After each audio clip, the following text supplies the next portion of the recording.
Hi, I'm Wheeler Winston Dixon, James Ryan Professor of Film Studies at the University of Nebraska-Lincoln, and this is Frame by Frame. And today I want to speak about a very serious subject, the Hollywood Blacklist of the 1940s, 50s, and 60s.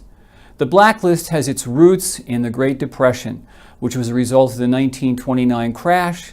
By 1933, 25% of America's workforce were out of work. Jobs simply weren't available. Thus, there was the rise of labor unions, and particularly in Hollywood, the major studios resisted this because they had been using non-union labor for so long that they viewed any attempt to organize as communistically inspired. At the same time that this is happening, we have Hitler rising to power in Germany and the conditions in Europe becoming more and more unstable. In 1936, the International Alliance of Theatrical and Stage Employees for the first time managed to organize unions and close shops at the studios like Warner Brothers, Paramount, and MGM. In 1937, the Supreme Court upheld the National Labor Relations Act, giving them the right to collectively organize and bargain. In 1938, Congress formed the House Un-American Activities Committee to investigate unionization, basically at the behest of the studios and large corporations which were against this. And in 1938, we have the first wave of House Un-American Activities Committee's accusations against people. A former communist named James B. Matthews came forward, and this is his only appearance of any note in history, claiming that James Cagney, Bette Davis, Clark Gable, Miriam Hopkins, and Shirley Temple were all communist sympathizers. And at the time, nobody took him very seriously. But then, in 1939, Stalin and Hitler signed a non-aggression pact on the eve of World War II. And then Hitler, momentarily after that, attacked Poland and Czechoslovakia. We, of course, got into the war in 1941 with the bombing of Pearl Harbor on December 7th.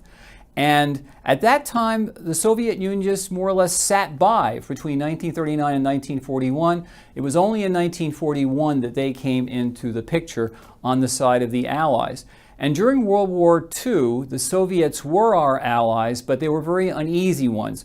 Winston Churchill once said, "I would make a deal with the devil in a fight against Hitler," and that's exactly what was happening here. But for a while, the Soviets were our allies. But what happened, of course, after the war was that Stalin immediately began enslaving all of Eastern Europe, and everybody became extremely afraid of the communist threat. In 1941, we have an event which really sort of leads into this, and that's the great animators strike at Walt Disney. The Disney studio was a non-union shop, and in 1941, the animators struck seeking better pay, the right to unionize, and better working conditions. Disney resisted and finally left the country because he was so angry about this and convinced that it was a communist plot. The strike was settled 5 weeks later, but Disney was extremely bitter, and so were the employees, and this was really the beginning of the blacklist. In 1946, the House Committee on Un-American Activities held formal hearings on the communist influence in the motion picture industry. And in 1947, the House Un-American Activities Committee held 10 days of closed hearings in Los Angeles. Robert Taylor, Leela Rogers, the mother of Ginger Rogers, Jack Warner, and Adolphe Menjou were the principal witnesses or friendly witnesses. 1947, the Screen Actors Guild signs the Loyalty Oath Agreement. You have to sign a loyalty oath, and if you don't work. In 47, formal hearings begin with Gary Cooper, Walt Disney, Robert Montgomery, George Murphy, and Ronald Reagan testifying as friendly witnesses before the House Committee. We have done a pretty good job in our business of keeping those people's activities curtailed. In 1947 also, HUAC, which is short for the House Un-American Activities Committee, charged the Hollywood 10, who included Herbert Bieberman, Edward Dmytryk, who was a very famous noir director, and Dalton Trumbo with contempt of Congress for refusing to answer their questions. Also in 1947, a series of Hollywood stars tried to fight against this. They called themselves the Committee for the First Amendment, and they flew to Washington to try to stop the hearings. And these people included Lauren Bacall, Humphrey Bogart, Ira Gershwin, Sterling Hayden, John Huston, Danny Kaye, and Gene Kelly.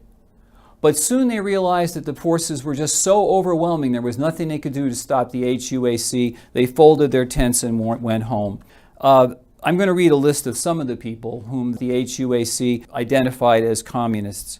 Edward G. Robinson, who was a fixture at World War II bond rallies selling bonds.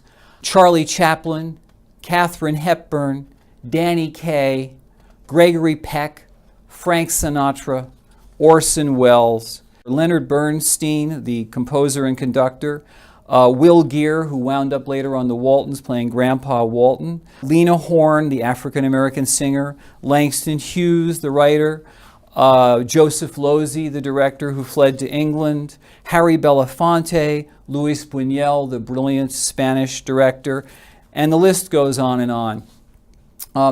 When the Hollywood 10 were sent to prison in 1951, Edward Dmytryk was the first to crack. He simply couldn't stand the conditions. He got out and he named names. And as a result of that, he was put back to work directing The Sniper and later The Caine Mutiny. Elia Kazan in 1952 also gave friendly testimony before the committee. And in 1952, also another important thing, Charlie Chaplin leaves the country for England for a promotional tour for his film Limelight. When he tries to re-enter, J. Edgar Hoover sees to it that he is not allowed to re-enter the United States on the ground that he is a communist sympathizer, and Chaplin is effectively now barred from the United States. In 1953, the Screenwriters Guild allows producers to remove screen credits of any suspected communists.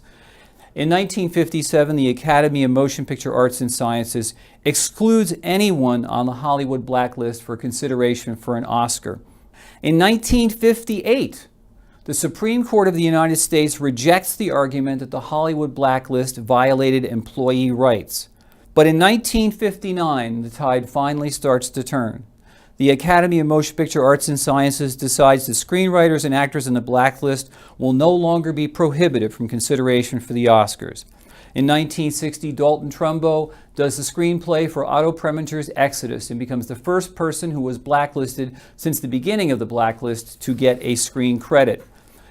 In 1970, Dalton Trumbo delivers his famous Only Victims speech before the Screenwriters Guild. In 1972, Robert Vaughn, best known as probably the man from U.N.C.L.E., writes a brilliant book called Only Victims, which is a study of show business blacklisting, which is the first major book and one of the best still on that. In 1972, also, Charlie Chaplin returns to the United States for the first time since 1952 to receive an honorary Academy Award for his life works. Oh, you're wonderful, sweet people. Thank you. In 1976, Martin Ritt directs The Front with Woody Allen, which is about screenwriters who are forced to work under pseudonyms, and they get fronts to front for their work. This is in 1976. I don't recognize the right of this committee to ask me these kind of questions. In 1991, producer Irwin Winkler directs Guilty by Suspicion, starring Robert De Niro, which is probably the best account of the blacklist. But all in all, the blacklist put a lot of people out of work, many of whom were entirely guiltless and who were just basically the victim of a vendetta. But I'm going to leave the last word to Dalton Trumbo, who was one of the victims of the blacklist, but who wrote very movingly about it. And this is part of his very famous Only Victims speech. The blacklist was a time of evil, and no one on either side who survived it came through untouched by evil. Caught in a situation that had passed beyond the control of mere individuals, each person reacted as his nature, his needs, his conviction, as particular circumstances compelled him to. There was bad faith and good, honesty and dishonesty, courage and cowardice, selflessness and opportunism, wisdom and stupidity, good and bad on both sides. When you, who were in your 40s or younger, look back on that dark time with curiosity, as I think occasionally you should, it will do no good to search for villains or heroes or saints or devils, because there were none. There were only victims.